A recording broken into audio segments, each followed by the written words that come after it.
Otkud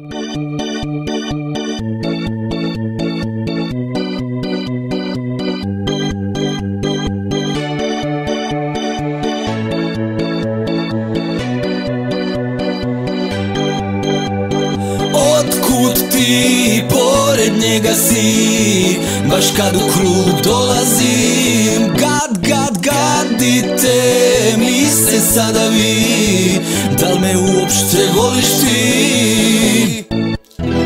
Ma šta se smiješ, sad ću da